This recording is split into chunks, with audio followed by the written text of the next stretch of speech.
Hey, my name is Brian Wallace, and I am the Confirmation Retreat leader for the fall and spring Confirmation Retreats this year at Crestfield Camp and Conference Center. Now, if you're familiar at all with the ministry of Crestfield, you probably know that for many years, Crestfield did a Confirmation Retreat only in the spring.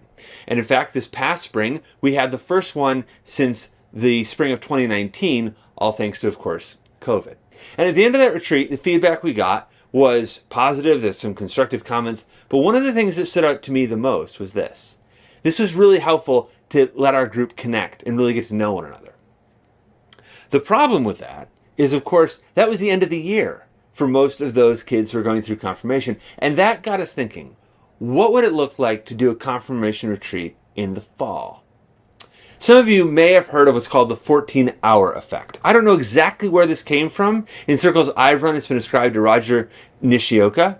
The 14-hour effect basically says this, that for a group to connect, to gain some kind of trust and relational bond, it takes about 14 waking hours. Now, if you've ever been on a youth retreat, you've probably heard the 14-hour effect. Here's what it is that if you think about when kind of the volume of meals goes up, it's often Saturday dinner. So think about that. You get there Friday evening, then you have Saturday morning breakfast, Saturday lunch, and then that 14-hour mark eclipses right in the afternoon. And by dinner, there's a noticeable increase in the volume in the dining hall. Simply put, relationships have begun to be formed. Things have happened. Funny moments, funny comments, nicknames have started to emerge. And that's the point at which there now is some trust. Some relational bonds have been formed.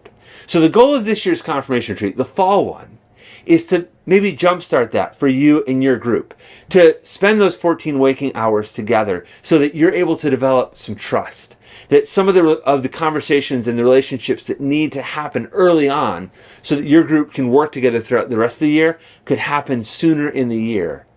You know, I've taught confirmation for many years, been a volunteer for confirmation for many years, and the thing that I have found over and over again is the level of connection between the participants and the leader is key for driving the conversation.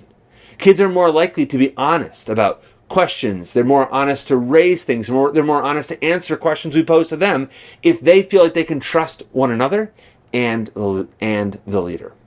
Now, sure, the fall confirmation retreat will have some of those traditional elements of talks and times of worship and music. We're still going to do that. But the main focus of the fall confirmation retreat is going to be on creating time and space for you and your group to get to know one another better and to start to build some of that trust that's so critical and to launch you, to jumpstart you into a year of leading confirmation. If you've got questions about the content, you can reach out to me, Brian Wallace. If you've got questions about the structure, the time, or the schedule, you can reach out to Renee Wallace. And we hope to see you at Crestfield this September.